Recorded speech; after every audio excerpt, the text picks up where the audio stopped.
Hello friends, welcome back to my channel fast पढ़ाई। As you all know, हम organic chemistry chapter 12 of class 11th कर रहे थे and this is what part 13। अगर आपने मेरे प्रीवियस पार्ट नहीं देखे हैं तो उसके लिंक डिस्क्रिप्शन में दिए हैं या आप यूट्यूब चैनल फास्ट पढ़ाई में जाके देख सकते हैं। इस पार्ट में बेसिकली हम डिस्कस करेंगे बहुत इंटरेस्टिंग और important topic that is isomerism.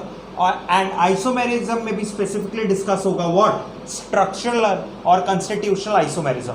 Isomerism क्योंकि स्टीरियो आइसोमर्स में भी डिवाइडेड है तो वो हम दूसरे पार्ट में करेंगे। इस पार्ट में हम स्ट्रक्चरल आइसोमेरिज्म ही करेंगे। तो इस वीडियो को लास्ट तक देखना ना भूलें क्योंकि ये टॉपिक बहुत ही इंटरेस्टिंग और मजा आएगा। और अगर आप मेरे चैनल पे नए हैं तो फास्ट पढ़ाई को सब्सक्राइब करके बेल आइकन हिट कर दीजिएगा।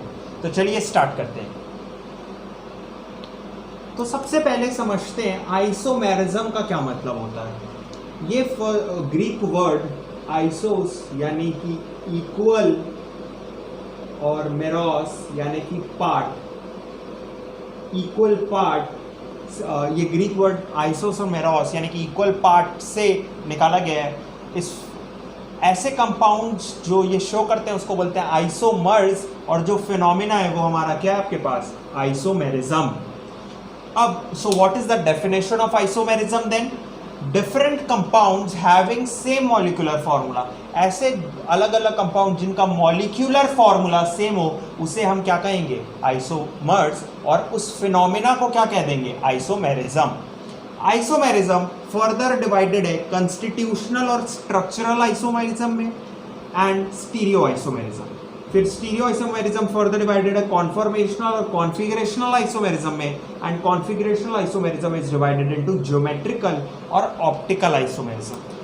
चार्ट बनाना चाहे तो बना सकते हैं, वैसे ज़रूरत नहीं है। और इस पार्ट में यानी कि पार्ट 13 में हम बेसिकली डिस्कस करेंगे क्या, कॉन्स्टिट्यूशनल और स्ट्रक्चरल आइसोमेरिज्म।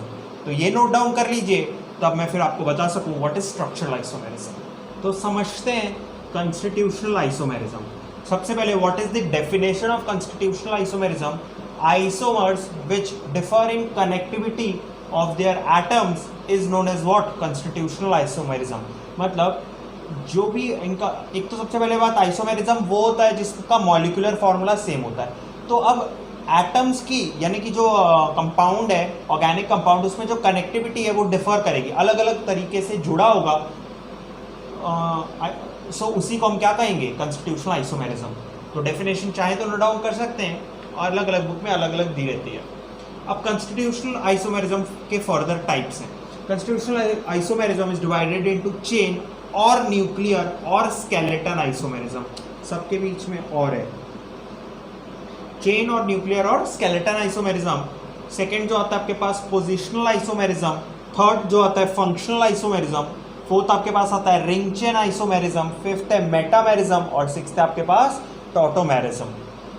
तो ये चार्ट है, ये नोट डाउन कर सकते हैं ताकि आपको समझ में अलग अलग तरीके से। तो ये 6 टाइप के कॉन्स्टिट्यूशनल आइसोमेरिज्म होते हैं और कॉन्स्टिट्यूशनल आइसोमेरिज्म को ही हम क्या बोलते हैं, स्ट्रक्चरल आइसोमेरिज्म। तो चलिए पढ़ते हैं कॉन्स्टिट्यूशनल आइसोमेरिज्म के बारे में। तो सबसे पहले पढ़ते हैं कॉन्स्टिट्यूशनल आइसोमेरिज्म में चेन आइसोमेरिज्म। चेन आइसोमेरिज्म को ही हम क्या बोलते हैं, स्केलेटन आइसोमेरिज्म या न्यूक्लियर आइसोमेरिज्म, बट जनरली इसे चेन आइसोमेरिज्म कहा जाता है तो इसलिए मैंने लिख दिया। तो सबसे पहले हमें ये पता होना चाहिए कि इसकी डेफिनेशन क्या है, इसका मतलब क्या है, फिर हम बढ़ेंगे आगे एग्जाम्पल्स की तरफ। तो चेन आइसोमेरिज्म की डेफिनेशन पढ़ते हैं। Compounds that differ in the arrangement of carbon atoms forming the parent chain is called chain isomers. यानी कि ऐसे कंपाउंड जिनकी पेरेंट चेन में डिफरेंस हो बट मॉलिक्यूलर फॉर्मूला सेम हो, उस कंपाउंड को हम बोलेंगे chain isomer and the phenomena is called chain isomerism. यानी कि जो पेरेंट चेन में जो कार्बन एटम है जब वो अलग अलग हो, यानी कि पेरेंट चेन में 4 कार्बन हो, 3 हो, 2 हो, तब वो किस में अंडर आ जाएगा, चेन आइसोमेरिज्म। तो ये डेफिनेशन नोट डाउन कर सकते हैं। और इसमें सबसे 2 इंपॉर्टेंट पॉइंट, जो चेन आइसोमर शो करेगा उसका वो सेम होमोलोगस सीरीज से बिलोंग करेंगे। यानी कि अगर वो एक फंक्शनल ग्रुप है जैसे कि OH, तो वो उसी फंक्शनल ग्रुप से बिलोंग करेगा। वो एल्केन है तो वो एल्केन रहेगा, एल्केन का एल्कीन नहीं बन जाएगा। तो belong to the same homologous series. और सेकेंड वो डिफर करेगा किसमें, कार्बन चेन यानी कि पेरेंट चेन में, जो मैंने बता दिया। तो मेरे हिसाब से थोड़ा समझ में आया होगा, बाकी पूरा समझने के लिए इसके एग्जाम्पल्स करते हैं, इसको नोट डाउन कर लीजिए। अच्छा, यहाँ पे वीडियो पॉज करके नोट डाउन कीजिएगा ताकि मैं मिटा के फिर दूसरा बता सकूं। तो चलिए मैं इसके एग्जाम्पल्स बता रहा हूं।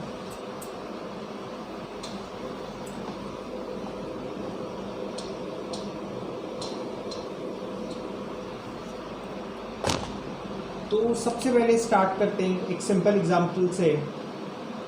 यहाँ पे एग्जाम्पल्स, फर्स्ट C4H10। तो C4H10 यानी कि हमें पता है क्या है ये, ब्यूटेन। तो CH3 CH2 CH2 CH3। तो ये हो गया एक, यानी कि पैरेंट चेन में आप देख सकते हो कितने हैं, 1 2 3 4। तो पैरेंट चेन में कितने कार्बन एटम्स हैं, 4। ठीक, अब इसी को, इसका जो नाम है वो, इसको हम ऐसे लिखते हैं एन ब्यूटेन।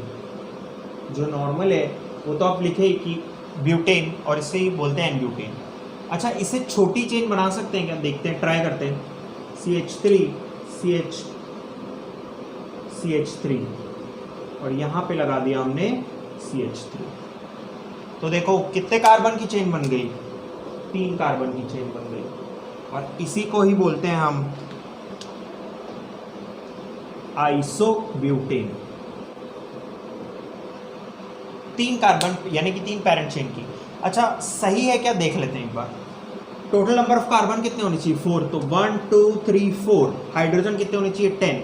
3 + 3 6 + 3 9 + 1 10। अच्छा, 2 कार्बन की पैरेंट चेन बन सकती है क्या। अच्छा, यहाँ पे एक बात याद रखेंगे, जो स्मॉलेस्ट पैरेंट बनेगा वो 3 कार्बन का बनेगा, इससे छोटा नहीं बन सकता अगर उसमें और ब्रांचेस हैं तो। आप चाहें तो बना के देख लीजिएगा। तो C4H10 के कितने, 2 आइसोमर्स बने, कौन से, चेन आइसोमर्स, क्योंकि इसमें 4 पैरेंट था, 4 कार्बन चेन की पैरेंट थी और इसमें 3। थोड़ा समझ में आया होगा, थोड़ा और समझते दूसरे एग्जाम्पल के साथ।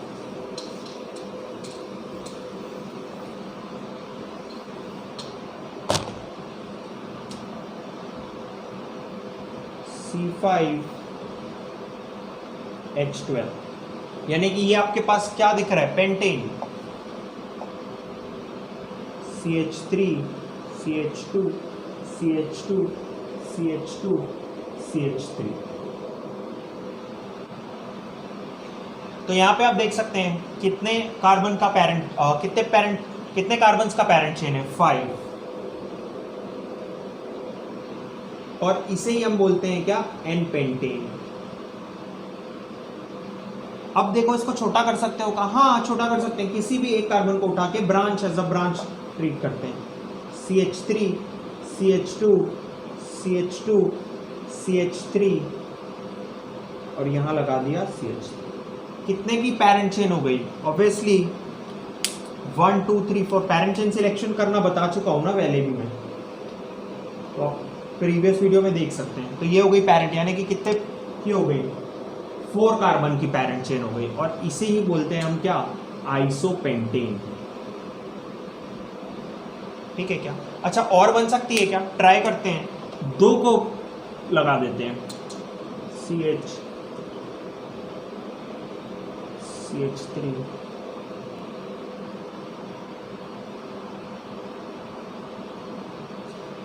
हाँ, तो बन गई क्या, हाँ बन गई। तो ये हो गई 3 कार्बन की पैरेंट चेन। देखो डिफरेंट, मतलब चेन आइसोमर्स क्या, चेन आइसोमेरिज्म क्या है, जिसमें जो पैरेंट चेन है उसमें डिफरेंट कार्बन की चेन बननी चाहिए। इसमें 5 की बनी, इसमें 4 की, इसमें 3 की, इसलिए ये तीनों क्या है आपके पास, चेन आइसोमेरिज्म। तो इसी को बोलते हैं हम नियोपेंटेन। अच्छा, ये इसका कंसेप्ट आइसो नियो का मैं बाद में बताऊंगा, बट अभी आप ये नोट डाउन कर लीजिए कि इसे हम ये बोलते हैं, क्योंकि ये पूछता है आपके जो बोर्ड्स के एग्जाम होते हैं उसमें तो नहीं, बट टेस्ट वगैरह में पूछ सकता है कि नियोपेंटेन का डायग्राम बनाइए या जो भी है। तो ये वाला नोट डाउन कर लीजिए, ये अच्छा एग्जाम्पल है। अच्छा, अब कुछ बच्चों को ये लग रहा होगा कि क्या हम ऐसा नहीं कर सकते, ये वाली ब्रांच को इधर लगा दिया, अगर आप इधर लगा दोगे तो आपको पता है कि पैरेंट चेन कितने की बन जाएगी, फिर 5 कार्बन की बन जाएगी, और कुछ तो कर नहीं सकते हैं। तो ये था, ये नोट डाउन कर लीजिए। तो चलिए पॉज करके नोट डाउन कर लीजिएगा, फिर मैं दूसरा एग्जाम्पल्स पे आता हूँ। तो चलिए दूसरे एग्जाम्पल बनाते हैं।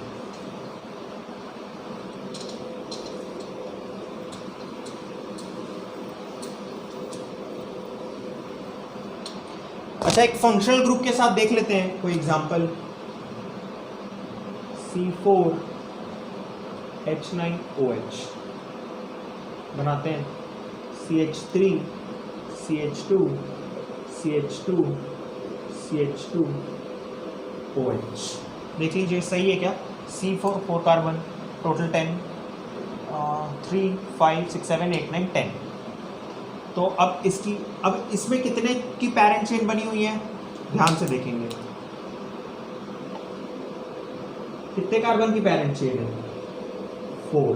ठीक है क्या? इसका नाम भी बता दीजिए।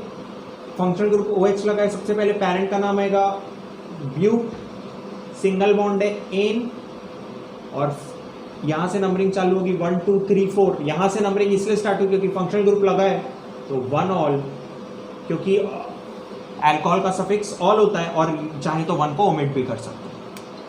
अब देखते हैं, वैसे तो ये हम नहीं पढ़ रहे थे, हम पढ़ रहे हैं क्या, इसका आइसोमेरिज्म। तो 3 पैरेंट चेन की बन सकती है क्या? हाँ बन सकती है। CH3 CH CH2OH, और ये हो गया आपके पास CH3।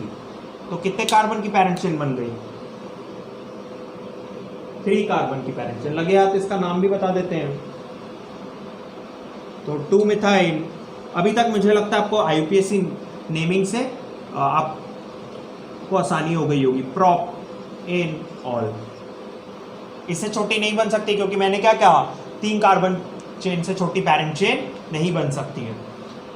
तो ये है इसका चेन आइसो। अच्छा, इसमें एक बात और, जो आपका कुछ लोगों को लगेगा कि OH को हम यहाँ नहीं लगा सकते क्या, OH को यहाँ शिफ्ट नहीं कर सकते क्या? शिफ्ट कर सकते हैं, बट वो कौन सा आइसोमर है? वो पोजिशनल आइसोमर है, उसके बारे में हम आगे पढ़ेंगे। तो ये था, एक फंक्शनल ग्रुप के साथ कर लिया। अब एक काम करते हैं, कोई डबल बॉन्ड या ट्रिपल बॉन्ड के साथ ट्राई कर लेते हैं।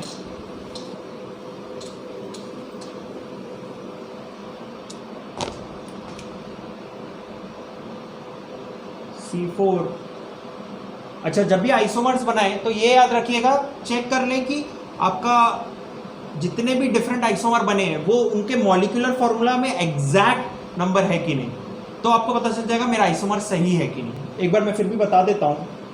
C4H8, तो CH3 CH2 CH, double bond C, CH2 5 6 7 8। हाँ, तो ये बन गया। ये इसका इसमें कितने कार्बन एटम्स की पैरेंट चेन बनेगी? 4 दिख रहा है, साफ है। इसका नाम भी लगे, बता देते हैं। तो क्या हो जाएगा? ब्यूट 1 इन, 1 को ओमिट कर सकते हैं। तो इससे छोटे कार्बन की चेन बन सकती है क्या? हाँ बन सकती है, ट्राई करते हैं। CH3 CH, double bond CH2, और यहाँ पे CH3। फिर बताइए कितने कार्बन की पैरेंट चेन बन गई? 3 कार्बन की पैरेंट चेन, इसलिए ये क्या है? Chain isomers. सो इसका नाम भी बता देते हैं। तो यहाँ से numbering 1 2 3, 2 methyl propene, 2 methyl propene. तो एक बार चेक कर लेते हैं ये सही है कि नहीं। चेन आइसोमर्स कितने कार्बन है? 4, 1 2 3 4। हाइड्रोजन कितने? 8, 3 + 3 6 7 8। यहाँ पे भी 4 कार्बन, हाइड्रोजन चेक कर लेते हैं 5 6 7 8। तो ये एग्जैक्ट चेन आइसोमर्स है। तो मेरे को लगता है आपको ये चेन आइसोमर समझ में आ गया होगा। जैसे हमने 4 एग्जाम्पल्स डिस्कस कर लिए, आप चाहें तो खुद से एग्जाम्पल बना के डिस्कस सॉल्व कर सकते हैं, प्रैक्टिस कर सकते हैं। तो यही तक था चेन आइसोमर। अब आते हैं हम हमारे सेकेंड टॉपिक, पोजिशनल आइसोमर्स। तो ये आप नोट डाउन कर लीजिए। तो कंस्टिट्यूशनल आइसोमेरिज्म का जो सेकेंड टॉपिक है वो है पोजिशनल आइसोमेरिज्म। तो सबसे पहले समझते हैं वो क्या है पोजिशनल आइसोमेरिज्म और उसकी डेफिनेशन क्या है। तो डेफिनेशन में क्या है? If compound with same molecular formula differ in the position of functional group और substituent on the parent chain of compound is known as positional isomers and the phenomena is called positional isomerism.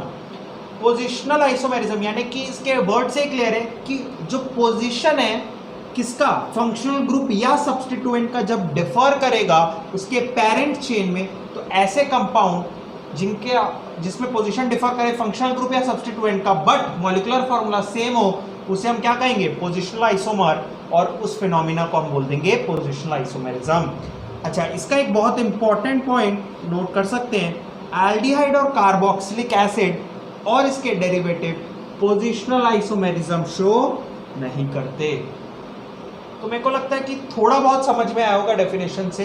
तो अब एक काम करते हैं, इसे example करते हैं तो ज्यादा अच्छे से समझ में आएगा.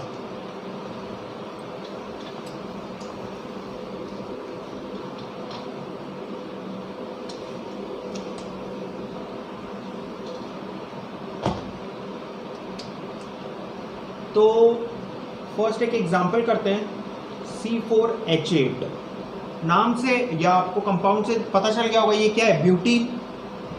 CH3 CH2 CH2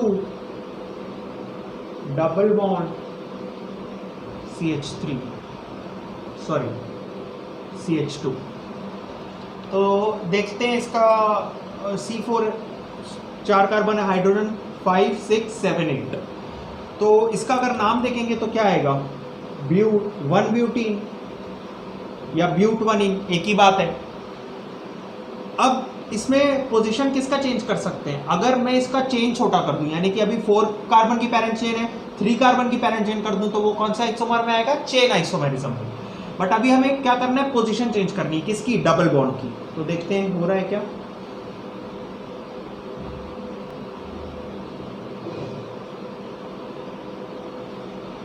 हाँ हो गया. अब देखते हैं ये मॉलिक्यूलर फॉर्मूला सेम है क्या, 4 कार्बन है, 4 कार्बन है, 8 3 + 1 4 + 1 5 6 7 8, तो 8 हाइड्रोजन है, यानी कि सेम है मॉलिक्यूलर फॉर्मूला.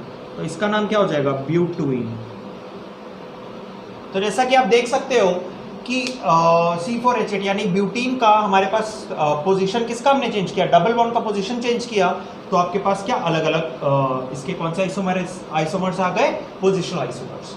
तो आप इसको नोट डाउन कर लीजिए और पॉज करके नोट डाउन कीजिएगा ताकि फिर मैं सेकेंड एग्जाम्पल बता सकूं. तो चलिए फिर मैं सेकेंड एग्जाम्पल बताता हूं तो और क्लियर हो जाएगा.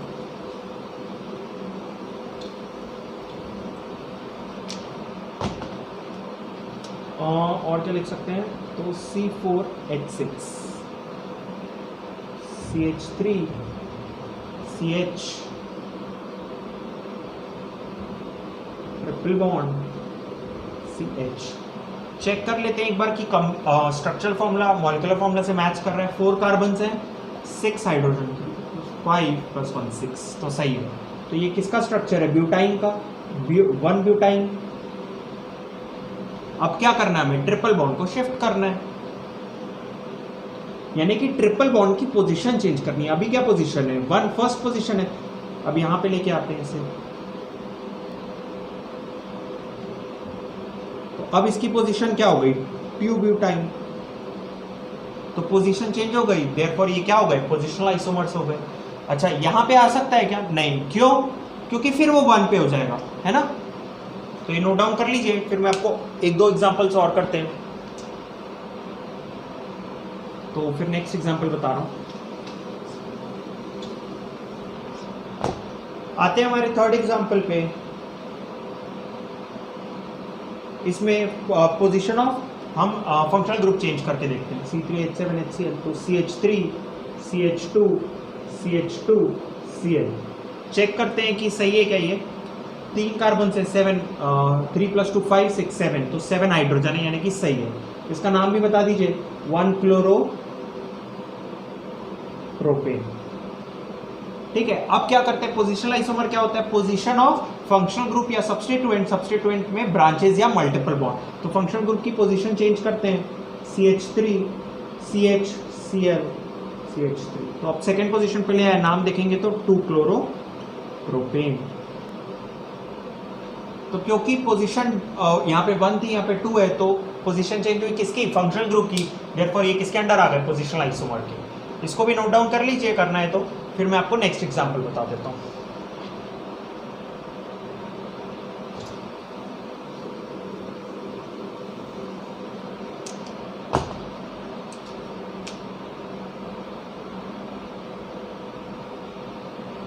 इसको एक बार देखते हैं।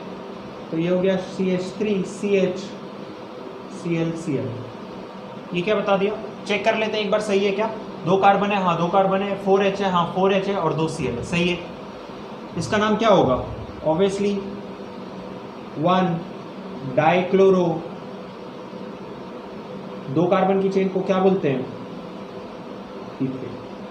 यहां तक मेरे को लगता है कोई डाउट नहीं होगा। अब इसका फंक्शनल आइसोमर बनाते हैं, positional isomer, sorry, CH2 CH2 Cl Cl, सही है क्या? हाँ सही है। 1,2 डाइक्लोरो इथेन, अच्छा यहाँ पे ये ऐड करना। तो क्योंकि एक बार पोजीशन 1,1 थी और एक बार पोजीशन 1,2 है और दोनों ही का सेम मॉलिक्यूलर फॉर्मूला है, देयरफॉर ये क्या हो गए? Positional isomer. इसको भी आप चाहें तो नोट डाउन कर सकते हैं। एक एग्जांपल और कर लेते हैं तो थोड़ा सा और क्लियर हो जाए।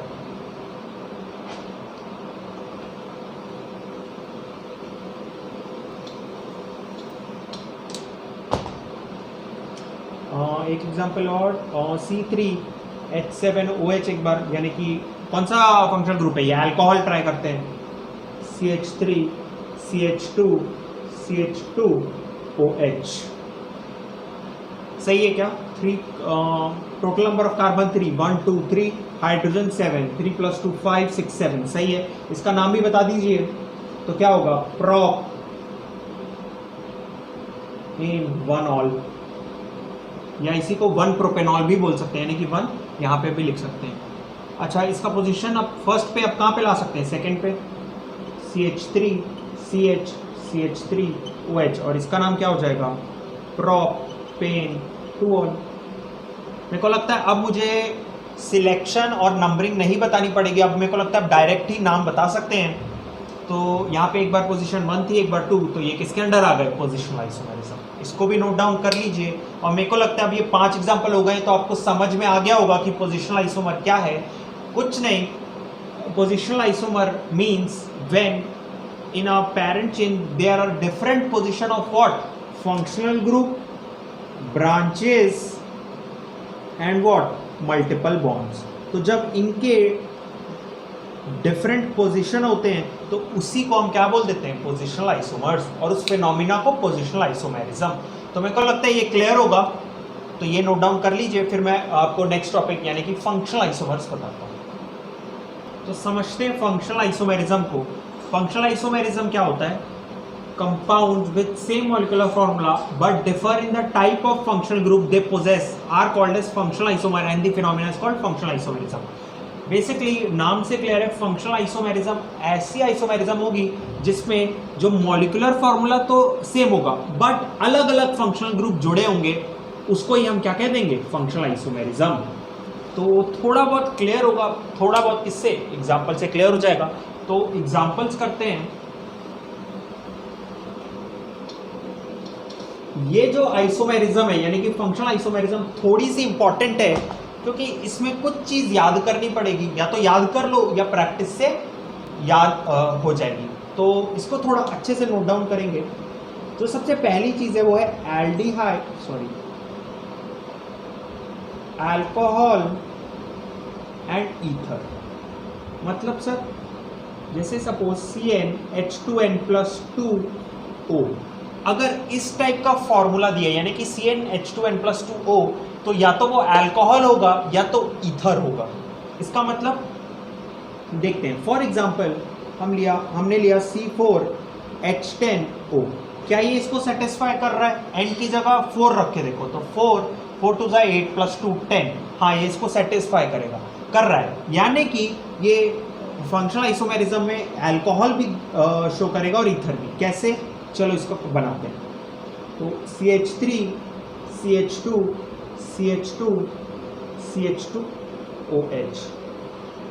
तो देखो क्या कंपाउंड ये वाला मॉलिक्यूलर फॉर्मूला सेटिस्फाई हो रहा है। C4 है, 1 2 3 4, H10 है, 3 + 2 5 6 7 8 9 9 10 और एक O है, एक O। तो यानी कि ये सेटिस्फाई कर रहा है। तो यानी कि मैंने बना दिया क्या, सबसे पहले बना दिया मैंने अल्कोहल। अब और क्या बन सकता है, फंक्शनल आइसोमर। पोजीशन दो हमने पढ़े, चेन यानी कि चेन को छोटा, पैरेंट चेन को छोटा कर दो। दूसरा क्या पढ़ा हमने, आपके पास पोजीशन यानी कि OH की पोजीशन अलग कर लो। अब तीसरा क्या पढ़ रहे हैं, फंक्शनल ग्रुप ही चेंज कर दो। तो अल्कोहल के साथ क्या बनता है, ईथर। तो CH3 CH2 CH2O CH3। देखो सही है क्या, मॉलिक्यूलर फॉर्मूला पहले चेक करो। 4 कार्बन है, हाँ सही है। H10 है क्या, 3 + 2 5 + 2 6 7 + 3 10 यानी कि सही है, और एक O। तो ये बन गया ईथर और ये बन गया अल्कोहल। मॉलिक्यूलर फॉर्मूला सेम है बट अलग अलग फंक्शनल ग्रुप है। अच्छा, इसमें फिर इसकी पोजीशन चेंज करके आप पोजीशन आइसोमर, और तीसरा यानी कि रिंग चेन आइसोमर यानी या न्यूक्लियर आइसोमेरिज्म बना सकते हो। जब आपको पूछा कि total number of constitutional isomer कितने बनेंगे, तो वो भी डिस्कस करेंगे वो लास्ट में। तो ये वाली जो चीज़ है, ये वाली जो पॉइंट है, ये जो मैं अभी बताऊंगा, जैसे अल्कोहल ईथर का फॉर्मूला CnH2n+2O है, तो ये मेन नोट डाउन करने की चीज़ है, ये नोट डाउन कर लीजिए। इसका एक और एग्जांपल कर लेते हैं, C5H12O।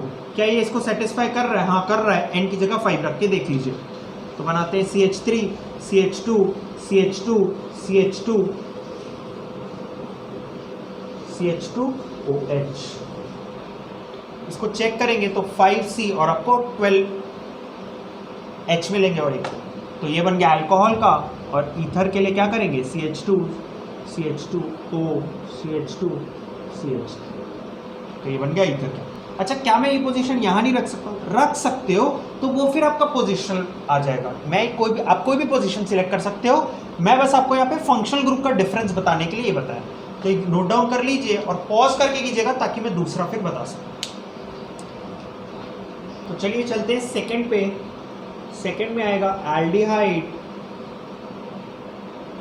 Ketone and unsaturated alcohol. तो इसका फॉर्मूला क्या है, CnH2nO। यानी कि अगर कोई भी कंपाउंड इस फॉर्मूले को सेटिस्फाई कर रहा है तो वो 3 फंक्शनल ग्रुप यानी कि एल्डिहाइड, कीटोन और अनसैचुरेटेड अल्कोहल शो करेंगे। अनसैचुरेटेड मतलब मल्टीपल बॉन्ड, डबल बॉन्ड या ट्रिपल बॉन्ड। तो इसका एक एग्जांपल लेते हैं, जैसे C4H8O। तो बनाता हूं मैं CH3 CH2 CH2 CHO। तो सबसे पहले चेक करो कि मॉलिक्यूलर फॉर्मूला से मैच कर रहा है। 4 कार्बन हाइड्रोजन 8 है, 3 + 2 5 6 7 और 8 और एक ऑक्सीजन। तो सही है। और क्या बना सकता है ये फंक्शन में, कीटोन बना सकता है। तो CH3 CH2 C double bond O CH3। Check करो सही है क्या, हाइड्रोजन कितने 8, 3 + 2 5 6 7 8 सही है। और क्या बना सकता है, मैंने बताया अनसैचुरेटेड अल्कोहल यानी कि CH2 double bond CH single bond CH3 sorry CH2OH। Check करो सेम है क्या, 4 कार्बन है, 1 2 3 4 सही है। हाइड्रोजन 8 है क्या, 2 + 1 3 4 5 6 7 एंड 8। तो ये आपके पास 3 चीज बनाएगा, एल्डिहाइड, कीटोन और अनसैचुरेटेड अल्कोहल। इसको भी नोट डाउन कर लीजिए, फिर मैं आपको नेक्स्ट बताता हूँ।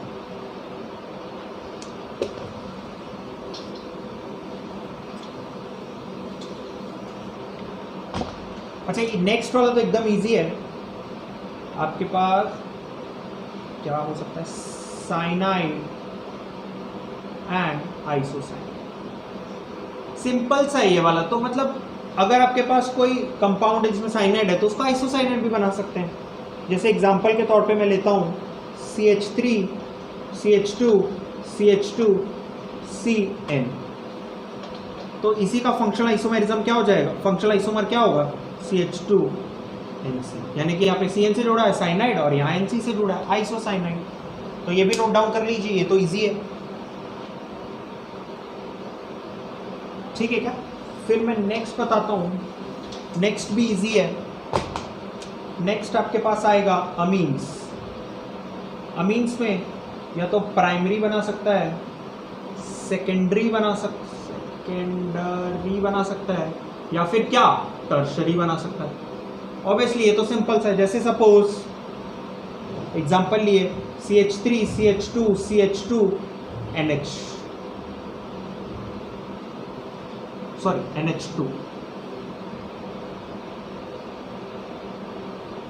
ठीक है। इसका फिर दूसरा एग्जांपल लेते हैं, सॉरी दूसरा ये हो गया प्राइमरी, अब सेकेंडरी बनाते हैं CH2N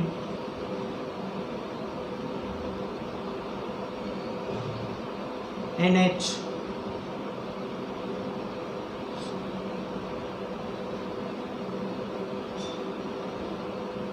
NH और CH3। अब चेक कर लो कि सेम हाइड्रोजन है क्या, ऊपर कितना हाइड्रोजन है 3 + 2 5 6 7 8 9, यहाँ पे क्या है 3 + 2 5 6 7 8 9, सही है, यानी कि एक नाइट्रोजन और 3 कार्बन, यहाँ पे भी 3 कार्बन।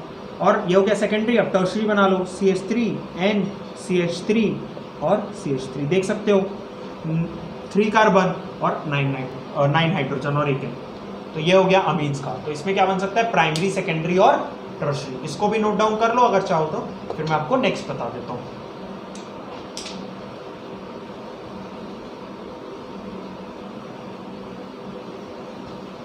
फिर क्या आता है आपके पास, 5th में आता है नाइट्रो एंड नाइट्राइट्स।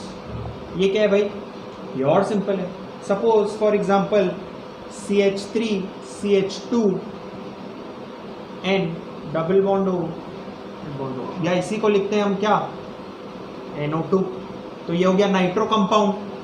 अब नाइट्राइट्स में क्या रहता है CH3 CH2 O,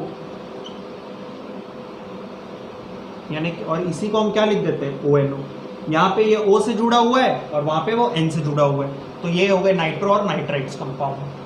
तो ये फंक्शन, ये ऐसे फंक्शनल आइसोमेरिज्म शो करेगा। इसको आप नोट डाउन कर लो, फिर मैं आपको नेक्स्ट बता देता हूँ।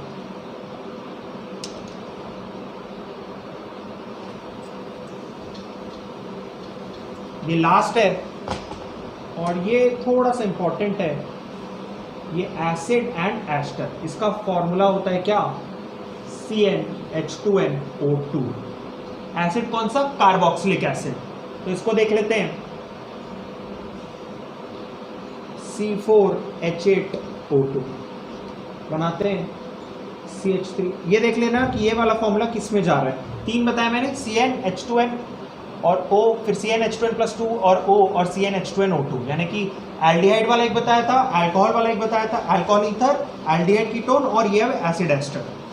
तो CH3 CH2 CH2 COOH।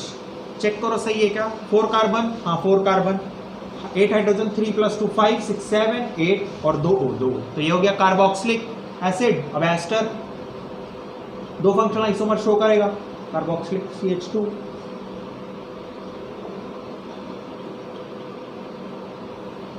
ये हो गया एस्टर। देखो सही सेम है क्या, 4 कार्बन 4 कार्बन, 8 हाइड्रोजन, 3 + 2 5 6 7 8 और 2 ऑक्सीजन, तो ये हो गया। तो ये भी नोट डाउन कर लो। तो ये था हमारा फंक्शनल आइसोमेरिज्म। इसमें क्या है, फंक्शनल आइसोमेरिज्म में बेसिकली अलग अलग फंक्शनल ग्रुप जुड़े होंगे, लेकिन उनका मॉलिक्यूलर फॉर्मूला क्या रहेगा, सेम। तो उन्हें हम क्या कहेंगे, फंक्शनल आइसोमर, और इस फिनोमिना को फंक्शनल आइसोमेरिज्म कहेंगे।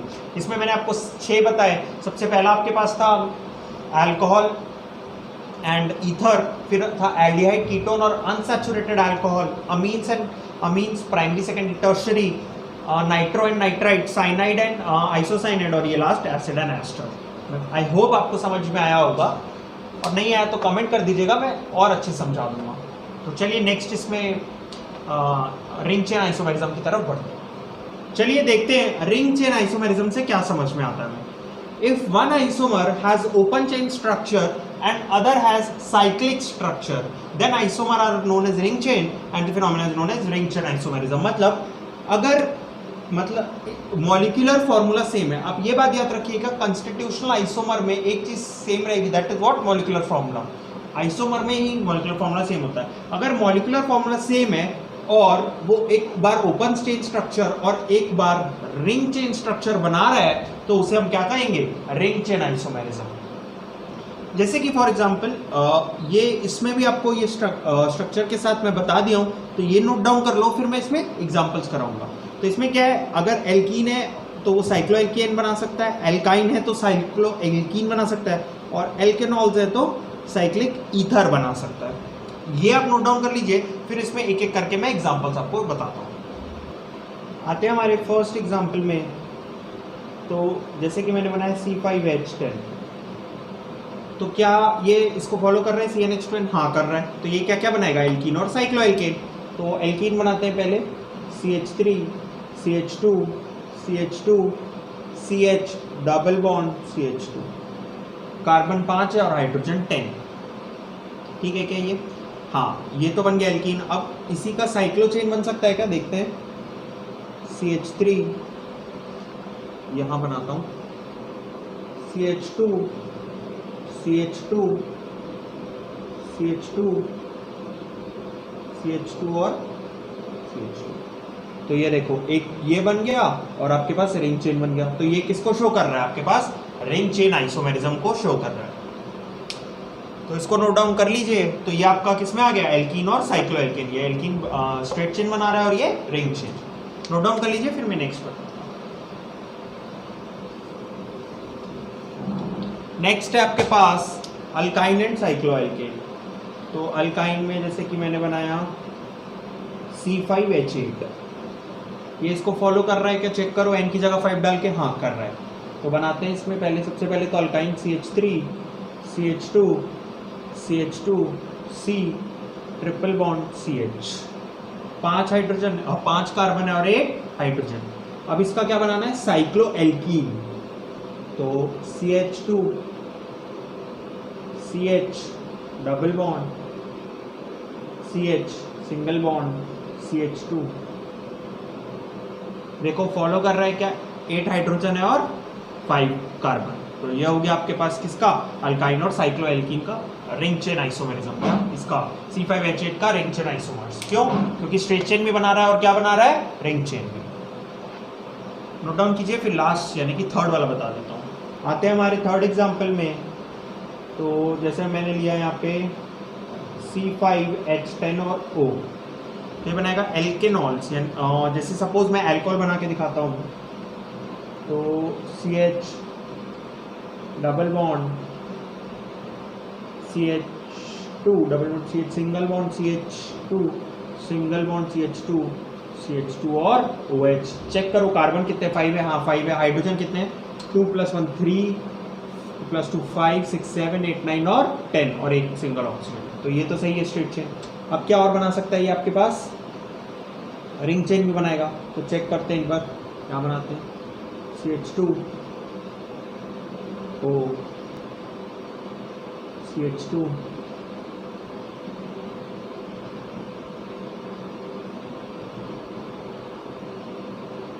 ये बनाओ,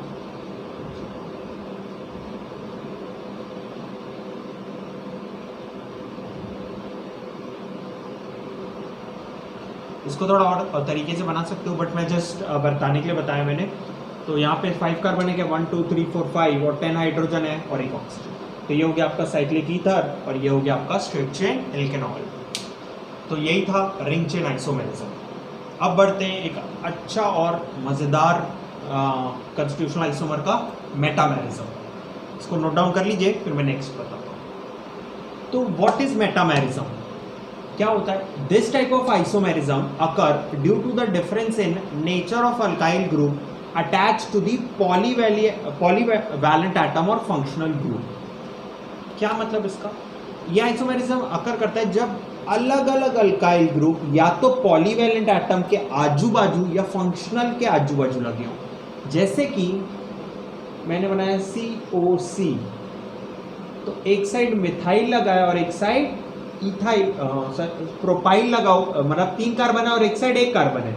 अब इसको अगर मैं बीच में ले आऊं तो एक साइड 2 कार्बन एक साइड 2, मतलब ऐसे फंक्शनल ग्रुप जो चेन ब्रेक कर दें और उनके आजू और बाजू different type of alkyl groups लगे किसी भी 2 स्ट्रक्चर फॉर्मूला में और उनका मॉलिक्यूलर फॉर्मूला सेम हो, तो वो मेटामेरिज्म कहलाता है।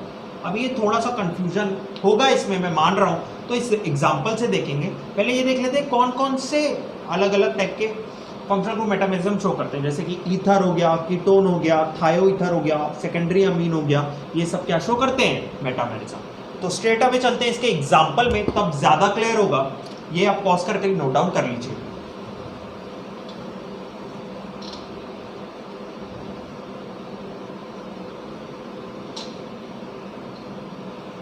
सबसे पहले एक ईथर का एग्जाम्पल लेते हैं।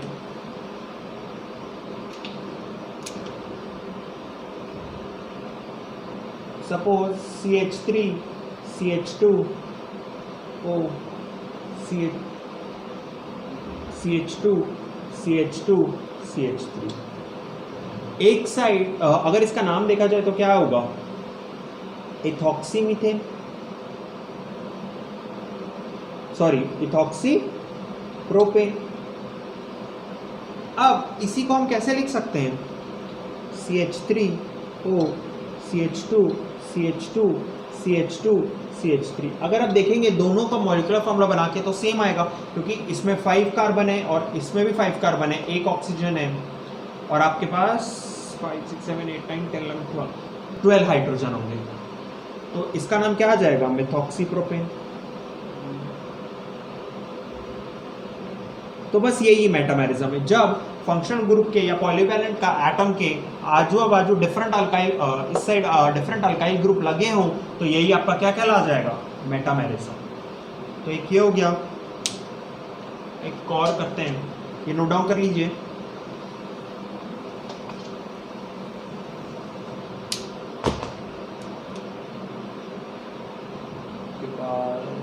CH3 C double bond O CH2 CH2 CH3। तो इसमें इसका नाम क्या हो जाएगा, 2 इथाइल 1 2 3 4 5।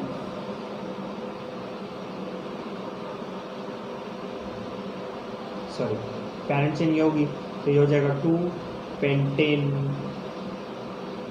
पेंटेनोन सेकेंड पोजीशन पे। और इसी को हम ऐसे लिख सकते हैं क्या, CH3 CH2 C double bond O CH2 CH3। तो अब इसका नाम क्या हो जाएगा, 3 पेंटेनोन। तो यही है आपका मेटामेरिज्म। अब मेरे को लगता है 2 एग्जांपल हो गए तो समझ में आ गया होगा, तो ये नोट डाउन कर लीजिए एग्जांपल अगर करना है तो। फिर हम चलेंगे और एक अच्छे और इंटरेस्टिंग टॉपिक स्ट्रक्चरल आइसोमेरिज्म का, दैट इज व्हाट, टॉटोमेरिज्म। तो चलिए पढ़ते हैं क्या होता है tautomerism. It is a special kind of functional isomer in which isomers exist in dynamic equilibrium with each other. It arises due to movement of hydrogen atom from one polyvalent atom to another within the same molecule. Isomers so obtained are called tautomers and phenomena is called what? Tautomerism or demotropism. अच्छा, basically यहाँ पे जो isomers हैं उनका molecular formula same होगा, but वो उनका जो हाइड्रोजन एटम है वो एक पॉलीवैलेंट एटम से दूसरे पॉलीवैलेंट एटम में जाएगा उसी मॉलिक्यूल में, then the isomer is known as what, tautomerism. And ये ऐसा क्यों करते हैं, to attain what, dynamic equilibrium. अब इसके 2 टाइप होते हैं, डायड और ट्रायड। अगर आप चाहें तो ये डेफिनेशन लिख लीजिए, फिर मैं इसको डायड एंड ट्रायड समझाता हूँ, तब ये समझ में आएगा। अभी मुझे पता है ये समझ में नहीं आ रहा होगा, तो यहाँ वीडियो पॉज करके इसको लिख लीजिए, फिर मैं आपको बताता हूँ what is tautomerism with example. तो टॉटोमेरिज्म में 2 टाइप है, डायड और ट्रायड। डायड में क्या आपके पास, when there is a 1-to migration of hydrogen atom, then it is known as what, diad। इसका मतलब नहीं समझ में आ रहा है तो एक बार एग्जांपल सॉल्व करते हैं तो ऑटोमेटिकली आ जाएगा। सपोज मैंने बनाया HC ट्रिपल बॉन्ड N, ये कौन सा फंक्शनल ग्रुप है, साइनाइड। अब इसी में HN double bond coordinate bonds, तो यहाँ पे आप देख सकते हो the hydrogen bond has moved from carbon to what, nitrogen। पहले जो हाइड्रोजन है वो कार्बन से जुड़ा था, लेकिन अब वो नाइट्रोजन से जुड़ा है। तो ये 1 पोजीशन है, ये सेकंड, तो ये 1 से हाइड्रोजन 2 पे माइग्रेट हुआ इन अ पॉलीवैलेंट एटम, तब इसे क्या कहेंगे आपके पास, डायड सिस्टम ऑफ टॉटोमेरिज्म। क्या मतलब, एक बार और, जब हाइड्रोजन जो है एटम वो कार्बन से नाइट्रोजन में शिफ्ट हो गया, यानी कि साइनाइड से आइसोसाइनाइड में बन गया, तो इसे आप ऐसे सिस्टम को यानी कि 1,2 माइग्रेशन को आप क्या कहोगे, डायड टॉटोमेरिज्म। तो इसका मतलब क्या फिर RCN और RNC भी डायड टॉटोमेरिज्म? नहीं, क्योंकि ये अल्काइल ग्रुप लग गया, तो ये आपका एक तरह से कौन सा आइसोमेरिज्म हो गया, फंक्शनल आइसोमेरिज्म। तो ये बात को याद रखेंगे क्योंकि ये इंपॉर्टेंट है। कुछ लोग फिर इसको टॉटोमेरिज्म में ट्रीट करते हैं। व्हाट इज टॉटोमेरिज्म, समझ में आ गया? Basically tautomerism is the shifting of hydrogen in an molecule between different polyvalent atoms. तो यहाँ पे वही हुआ, यहाँ से यहाँ शिफ्ट हो गया, तो ये आपका डायड सिस्टम था। इसको आप नोट डाउन कर लीजिए, फिर मैं आपको बताता हूँ व्हाट इज ट्रायड सिस्टम। इसको मैं रब कर रहा हूँ क्योंकि मुझे ट्रायड को यहाँ पे समझाना पड़ेगा, तो ये आप नोट डाउन कर लो, मैं मिटा देता हूँ।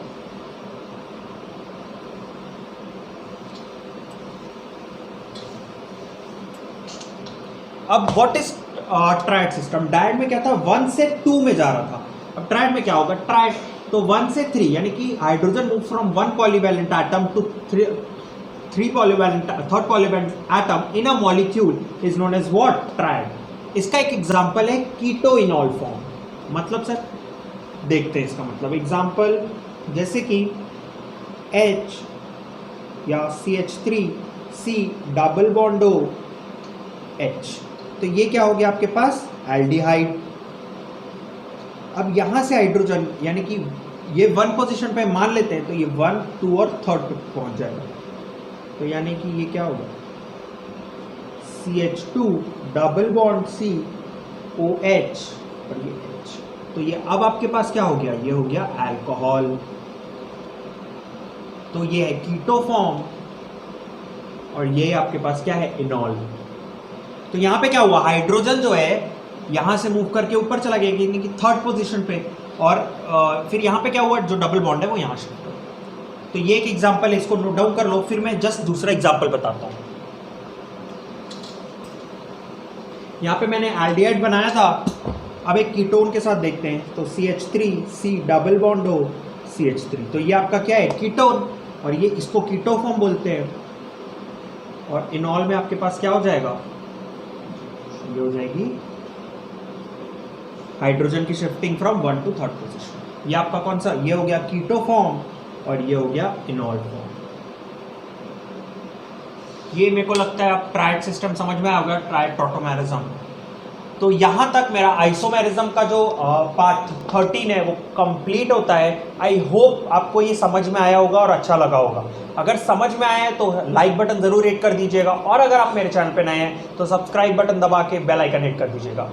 फर्दर अगर इसमें कहीं पे भी मुझे हो सकता है कि आपको कहीं ना कहीं डाउट आया हो, अगर आया है तो कमेंट कर सकते हैं मुझे, और नीचे मेरी डिस्क्रिप्शन बॉक्स में मेल आईडी दी है, मुझे मेल भी कर सकते हैं। तो जो पार्ट 14 है उसमें हम इसके क्वेश्चन डिस्कस करेंगे, तो उसे देखना ना भूलिए। So thank you for watching my video.